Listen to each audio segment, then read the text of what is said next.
देखो नाम जप का कितना बड़ा बल होता है। एक दिन ठाकुर हरिदास जी महाराज चैतन्य महाप्रभु के परिकर के हैं, हरे कृष्ण कृष्ण कृष्ण हरे हरे, हरे राम राम राम हरे हरे, जोर जोर कीर्तन कर रहे थे। तो एक धनी मानी 2-3 वैश्याओं के साथ निकला। तो धनी मानी ने कहा कि देखो ये महात्मा कितने निष्ठावान है, नाम जप कर रहे हैं।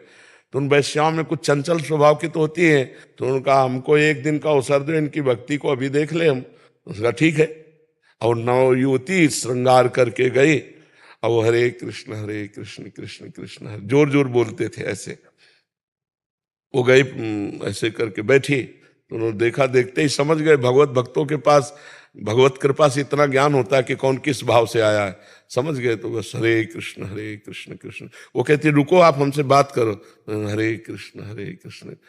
पूरा रात हो गई वो महात्मा को देखना, हरे कृष्ण।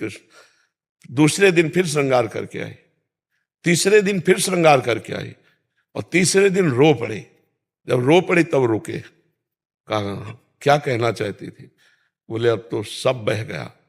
3 दिन से कीर्तन सुन रही हूं, मैंने ऐसा ऐसा निश्चय किया था कि आपको भ्रष्ट कर दूंगी, लेकिन आज मुझे इतना पश्चाताप हो रहा है कि आप जैसे निर्मल महात्मा के प्रति दोष दृष्टि, भगवान मेरा उद्धार कैसे होगा? मैं नीच वैश्या हूं। तो उनका हरे कृष्ण बोलो, इसी से तुम्हारा भी उद्धार हो।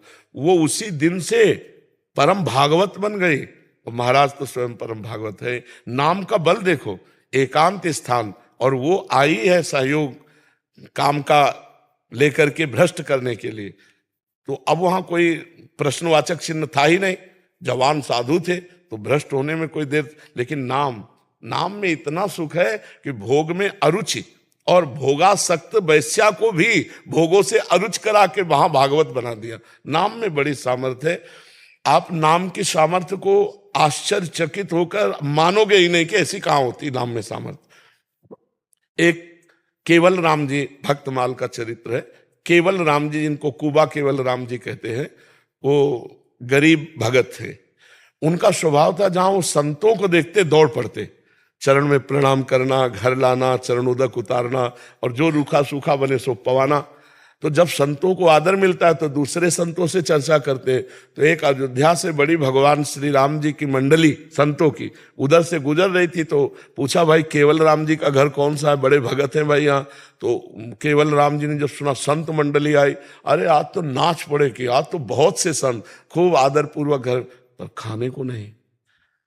अब उन्होंने पत्नी से कहा कि गरीब आदमी थे, अब 1-2 संत हो तो कुछ बने, अब जहां 50 संत हैं।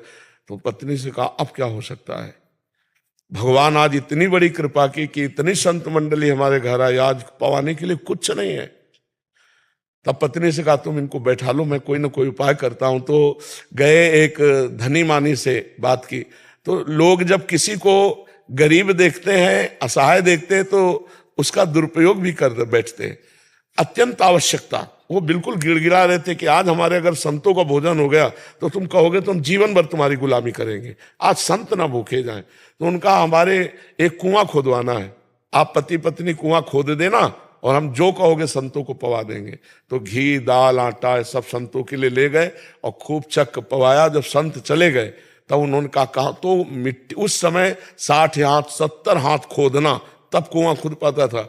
अब वो दोनों राम फावड़ा मारते, वो तसला में रखती राम, और उठा के ले, पति पत्नी दोनों भगत राम राम राम राम कहते हुए 40 हाथ खोद लिए। अब जे ही नीचे वो खोद रहे थे, ऊपर वो रस्सी से मिट्टी खींच रही थी, तो जो बालू वाली मिट्टी थी वो ऐसे धंस गई, पूरा कुआं बैठ गया। अब उनके बचने की तो कोई संभावना ही नहीं केवल राम जी के। लेकिन देखो संत सेवा और भगवान नाम का प्रभाव।